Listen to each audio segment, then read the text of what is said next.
All right, I come bearing some unfortunate news for some writers out there.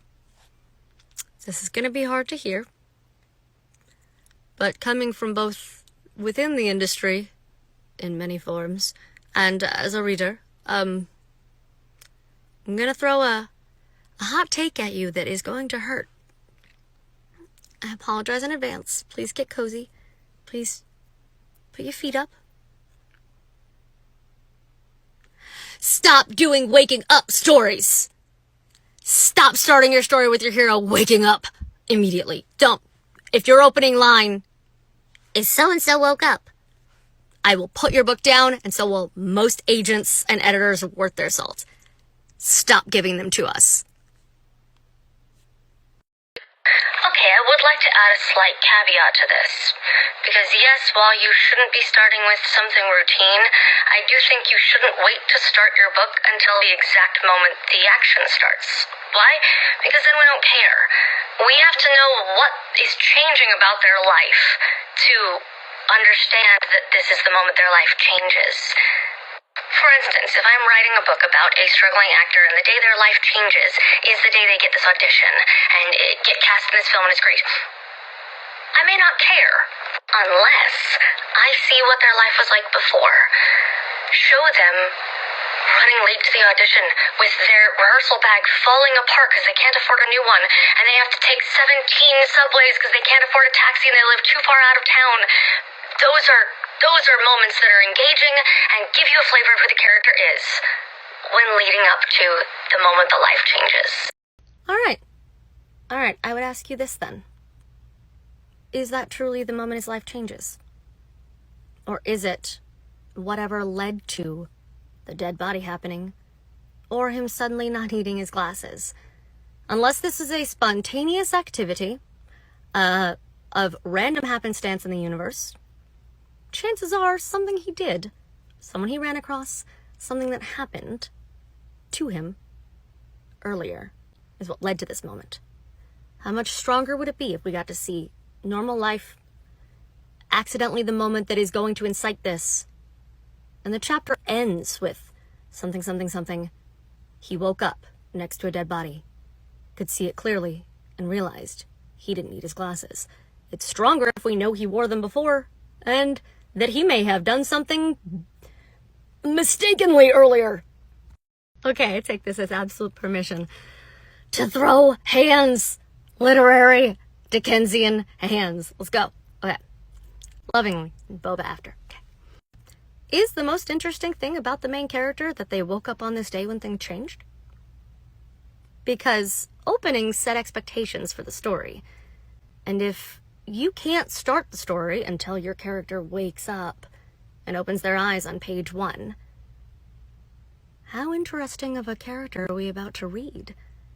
Is the best thing that's ever happened to them, even if it is their life so insignificant as a whole that the only thing you can tell us about them in the very beginning to introduce us to this character you've built a book around is that they woke up. Something literally everybody does every morning. I think you're better than that. And I think your character is better than that. Oof. I am going to refer you to the lovely Caitlin Burb's commentary down below. I hope I pronounced your name right. So you're starting your book by lying to the audience. That's not a justification. But it has to be a dream. Why? Why? What are you telling us in a dream that cannot be gotten across by starting the next chapter with a dream and letting us know it's a dream and then it's significant? Because you're starting from a place of unreliable narratorship that'll lose a lot of people and is 9.9 times out of 10 just a plot hook device instead of being actually important. I'm not saying don't have the dream. I'm saying don't open with it. And there you nailed it. Blind Spot, the TV series, for instance, is unraveling the mystery of that opening with the inciting incident. And that's great for that specific genre. You know you're going to keep audience engaged because they get trailers of the next episode every week. You know they're going to be unfolding these little bits and pieces for a serial mystery adventure, sure. But I see this in YA fantasy all the time. And unless mystery is part of the genre, It's unnecessary. Leave it to the genres where it really enhances the story instead of getting in the way of it.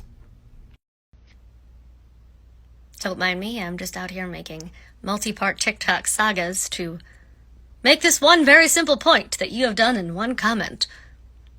And now we can see why I write novels and not short stories, because brevity is not my friend. And thank you.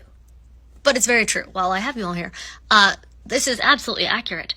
We don't care about Harry if we don't know that he was an orphan from mysterious circumstances, being raised by abusive family members.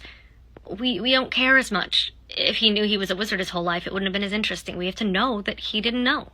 We have to see that. Otherwise, nothing at Hogwarts seems magical or interesting.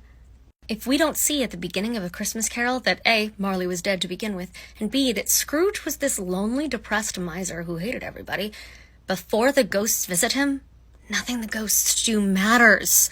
Them changing his life doesn't matter. You gotta show the life that's being changed. Okay, I love this conversation for a few reasons, and so I'm gonna go on for a few TikToks about it. But the first reason is we get to talk about sequels. Yes, sequels inherently follow different rules. Why? Because you're not introducing your readers to a brand new world and set of people they have to know and understand. You're reestablishing existing connections. They have met these people already. They know them. How much they remember about them is every individual reader's own brain, but they know them already. So you can be a little looser with the rules in a sequel. For instance, book 4 technically starts with a dream in the Harry Potter series, and I'm just going to keep going to that well because it's familiar and understandable, and most of you will have read it, as opposed to me going into books that you maybe haven't. But you kind of are allowed to jump around a little by book 4. We're not even in Harry's head until the end of that first chapter. Part 2 of breaking down this comment bit by bit. So, we talked about that sequels have different rules. You can get away with a lot more, but let's look at what your story needs in this moment. It seems like it needs your main character to be breaking into this shop, and your tertiary character to not have been there when he tried to break in. Upstairs in a back room, wherever he is sleeping, he needs to be away from the space and the scene of the crime until he catches him. Great! But there are other ways you can do that and still get the established need completed. For instance, what if main character created a distraction to lure him away from the shop? What if he had insomnia tonight? What if you used the opening few hours of his life and his day in closing up the shop or doing whatever to reestablish what happened in book 1, as so many sequels do, have him start to go to bed, and before he can fall asleep, the break-in happens. You got a lot of places you could possibly go with it. And that was the day Tori Wright's books became my favorite person on the internet. Because this plays nicely into my hatred of first-person present tense. Do you know why? Because characters who are self-aware enough to stop and contemplate every detail of their looks in a mirror are obnoxious to read. If you're doing third person and you distance yourself from the character, there's no problem with explaining what the character looks like. We do it at the beginning of Harry Potter. It's just the messy hair, the eyes, the what, like, we explain it. You're just allowed to describe him. It's great. But when you have to be gimmicky with the description, I walked by the mirror and put my dirty blonde hair up in a bun, sighing as I looked at my overlarge forehead. Like, we lived through the teen angst. Most of us are still there where we are hyperanalyzed. That's not fun to read. And it's often, not matched by their self-awareness the rest of the book.